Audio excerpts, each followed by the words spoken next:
30장 위표 팽월 열전. 인생은 흰 망아지가 문틈으로 지나가는 것처럼 짧다. 위표는 본래 위나라의 여러 공자 중 한 사람이다. 그의 형 위구는 옛날 위나라 시절에 영능군으로 봉해졌다. 그러나 진나라가 위나라를 멸망시키면서 위구를 서인으로 떨어뜨렸다. 전성이 난을 일으켜 왕이 되자 위구는 그를 찾아가 섬겼다. 진왕은 위나라 사람 주불에게 위나라 땅을 빼앗도록 하였다. 그러나 위나라 땅이 이미 평정되자 서로 함께 주불을 위나라 왕으로 세우려고 했다. 그러자 주불이 말했다. 천하가 어지러우면 충성스러운 신하가 나타나게 마련입니다. 지금 천하가 함께 진나라의 반기를 들고 있으니 더 이상 반드시 위나라 왕의 후예를 왕으로 세우는 것이 옳습니다.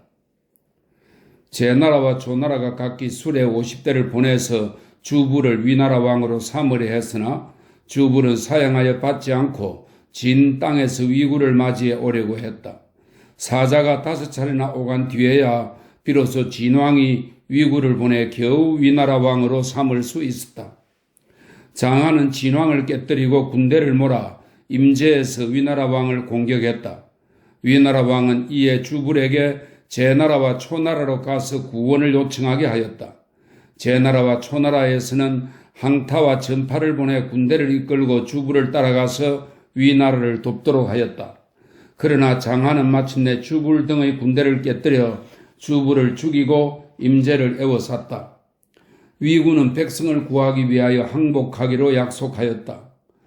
약속이 이루어지자 위구는 스스로 불에 타 죽었다.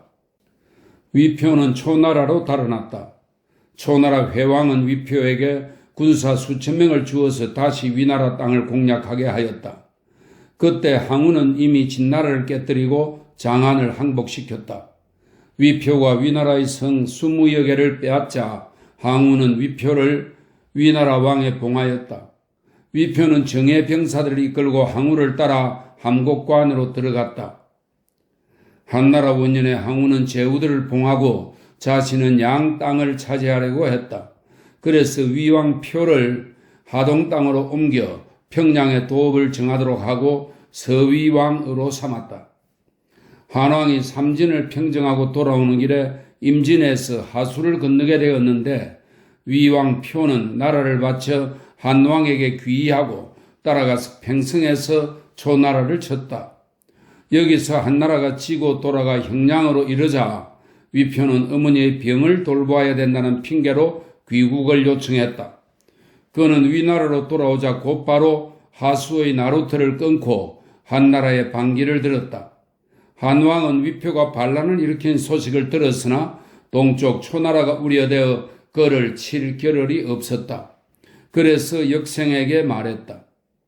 그대가 가서 부드러운 얼굴로 위표를 설득하여 항복시키면 그대를 만호의 업에 봉하겠소. 역생이 위표를 찾아가 설득하였으나 위표는 거절하며 다음과 같이 말했다. 인생은 흰 망아지가 작은 문 틈새로 달려 지나가는 것처럼 매우 짧소. 지금 한왕은 오만하여 다른 사람을 업신여기고 제후와 신하들을 노예처럼 꾸짖고 욕하며 위아래 예절이 조금도 없소. 나는 그러한 꼴을 두 번 다시 볼 수 없소. 이 말을 듣고 한왕은 한신을 보내 치게 하여 하동에서 위표를 사로잡아서 영마로 형량에 보내고 위표의 나라를 군으로 만들었다. 한왕은 위표에게 형량을 지키도록 명하였다. 그러나 초나라가 형량을 포위하여 위급해지자 주가는 마침내 위표를 죽이고 말았다. 용 2마리가 싸우면 기다려라. 팽월은 창업 사람으로 자는 중이다. 그는 늘 거야택에서 물고기를 잡으면서 무리를 이루어 도둑질을 하였다. 진성과 항량이 일어나자 한 젊은이가 팽월에게 말했다. 많은 호글이 서로 일어나 진나라의 반기를 들고 있습니다. 당신도 그렇게 할 수 있으니 그들처럼 하십시오. 그러자 팽월이 말했다. 지금은 용 2마리가 한참 싸우고 있으니 잠시 기다려 봅시다. 한 해 남짓 지나자 연못 주위에 사는 젊은이 100여 명이 모여 팽월을 찾아가 이렇게 말했다. 청컨대 당신이 우두머리가 되어 주십시오. 팽월은 이를 거절하며 말했다. 나는 여러분과 함께 하고 싶지 않습니다. 그러나 젊은이들이 강력하게 요청하자 마침내 허락하였다. 그는 이튿날 아침 해뜰 무렵에 만나자고 약속하고 약속 시간에 늦는 사람은 목을 베기로 했다. 다음날 아침 해뜰 무렵이 되었을 때 10여 명이 늦었다. 가장 늦게 온 사람은 해가 중천에 뜰 무렵에나 이르렀다. 이에 팽월은 단호하게 말했다. 나는 늙었지만 여러분이 억지로 간청해서 우두머리가 되었소. 그런데 약속을 해놓고도 늦게 온 자가 많으니 그들의 목을 다 벨 수는 없고 가장 늦은 한 사람만 죽이겠소. 그러고는 무리의 대장에게 그를 베어 죽이라고 명령하였다. 그러자 모두 웃으면서 말했다. 어찌 그렇게까지 하십니까? 다음부터는 감히 늦지 않을 것입니다. 그러나 팽월은 한 사람을 끌어내어 목을 베고 제단을 만들어 제사를 올린 뒤 무리에게 명령을 내렸다. 무리는 모두 몹시 놀라 팽월을 두려워하여 감히 올려다보는 자가 없었다. 팽월은 가는 곳마다 땅을 공략하고 제후들로부터 떨어져 나온 병사를 모아 1000여 명을 얻었다. 폐공, 유방입니다. 폐공이 탕의 북쪽으로부터 창업을 칠 때 팽월이 이를 도왔다. 그러나 창업이 좀처럼 함락되지 않자 폐공은 군대를 이끌고 서쪽으로 나아갔다. 이에 팽월도 자기 병사들을 이끌고 거야에 머물면서 위나라의 흩어진 병사들을 거두었다. 항적, 항우입니다. 항적은 함곡관으로 들어가 제후들을 왕으로 봉했고 제후들은 모두 자신들의 나라로 돌아갔다.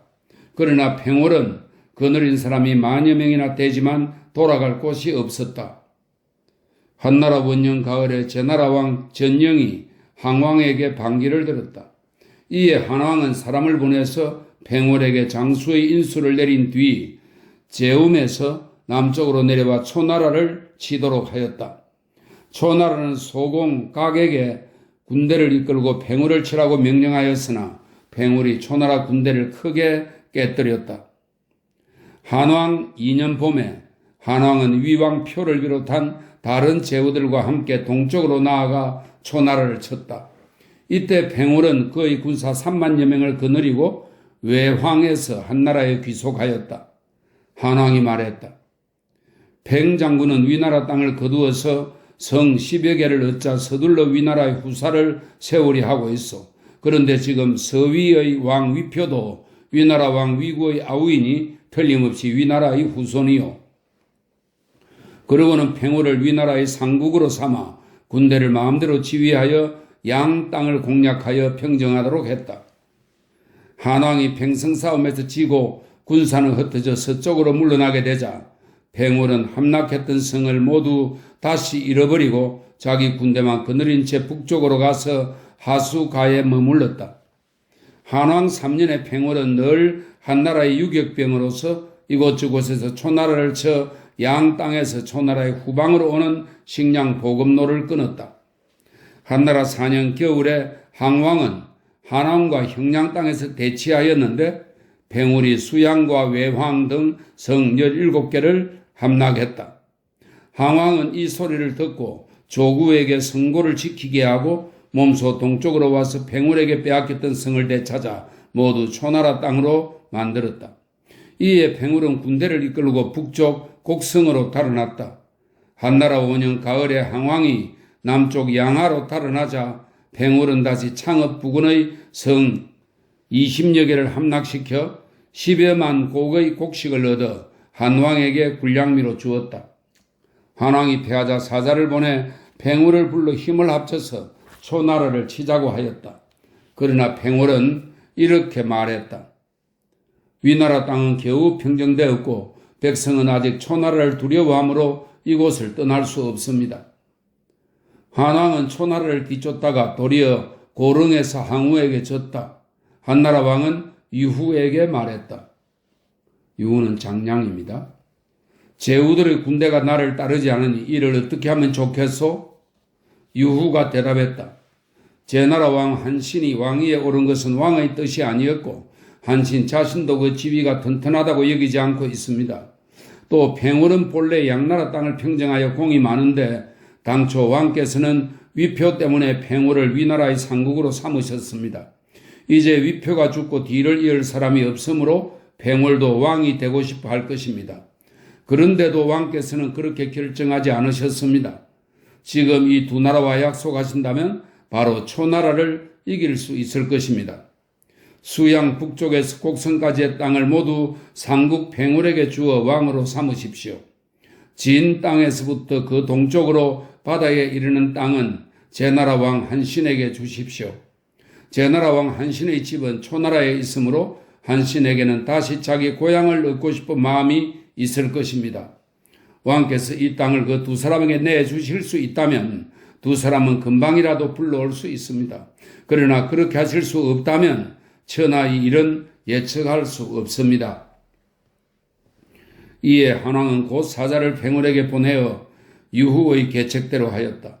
사자가 이르자 팽월은 그의 병사를 이끌고 해하로 달려와 싸워 마침내 초나라를 깨뜨렸다. 한나라 5년에 항적이 죽자 봄에 팽월을 세워 양왕으로 삼고 정도에 도읍하도록 하였다. 한나라 6년에 팽월은 진에서 한왕에게 조회했다. 9년과 10년에는 모두 장안에 와서 조회했다. 한나라 10년 가을에 진해가 대 땅에서 반란을 일으키자 고제는 몸소 그곳으로 가서 진압하기로 하고 한단으로가 양왕에게서 병사를 징발하려 하였다. 그러나 양왕은 병을 핑계로 다른 장수를 시켜 병사를 이끌고 한단으로 가게 했다. 이에 고제는 화가 나 사람을 보내 양왕을 나무랐다. 양왕은 두려워서 직접 가 사과하려 하였으나 그의 장수 호첩이 말했다. 왕께서는 애초 가지 않으셨다가 나무람을 듣고야 가려고 하시니 지금 가시면 사로잡힐 것입니다. 차라리 이 기회에 군대를 움직여 반란을 꾀하는 편이 낫습니다. 그러나 양왕은 이 말을 듣지 않고 여전히 병을 핑계로 삼았다. 때마침 양왕은 그의 태복에게 화가 나서 그 목을 베려고 하였다.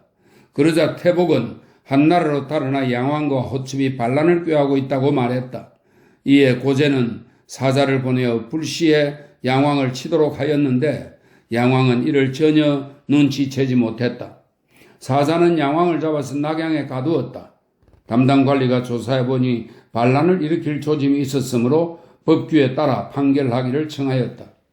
그러나 고제는 그를 용서하여 서민으로 만들고 영마에 태워 총나라 청의현으로 보내 그곳에서 살게 했다. 그가 서쪽으로 정 땅에 이르렀을 때 여후와 마주쳤다. 그녀는 장안에서 낙양으로 가는 길이었는데 길에서 팽월을 보게 된 것이다. 팽월은 여후에게 울면서 자신의 무죄를 호소하고 자기 고향 창읍에서 살게 해달라고 청하였다. 여후는 이 말을 받아들여 함께 동쪽 낙양으로 왔다. 여후는 고제에게 이렇게 말했다. 팽월은 장사이므로 지금 그를 촉당으로 옮겨 보내는 것은 스스로 근심거리를 남겨두는 일이니 그를 죽이는 편이 더 낫습니다. 그래서 소첩이 삼가 그를 데리고 왔습니다. 그리고 여후는 곧 팽월의 사인을 시켜 팽월이 다시 모반을 꾀하고 있다고 말하게 했다. 정의 왕념계가 그의 일족을 모두 죽이자고 청하였다. 고제가 허락하니 마침내 팽월의 일족은 모두 죽고 그의 나라도 없어졌다. 태사공은 말한다. 위표와 팽월은 본디 신분이 낮은 사람이었지만 천리 땅을 차지하고 왕노릇을 하며 고라했다. 이들은 피를 밟고 성기를 타서 나날이 그 이름이 높아졌다. 그러나 반역할 마음을 품었다가 실패하자 스스로 목숨을 끊지 못하고 붙들려서 형벌로 죽음을 당했으니 그것은 무슨 까닭인가? 중간 정도 되는 재능을 가진 자도 이러한 행위를 부끄럽게 여기거늘 하물며 왕노릇을 하던 자야 어떠하랴? 여기에는 다른 까닭이 있는 것이 아니라 지략이 다른 사람보다 뛰어난 자들이지만 오직 자기 몸을 보존하지 못하는 것만 걱정하였기 때문이다. 그들은 물이 증발하여 구름이 되고 뱀이 용이 되어 하늘로 올라가는 것처럼 때를 만나 자신들의 뜻을 펼쳐버리고 했기 때문에 가치 있는 일도 마다하지 않았던 것이다.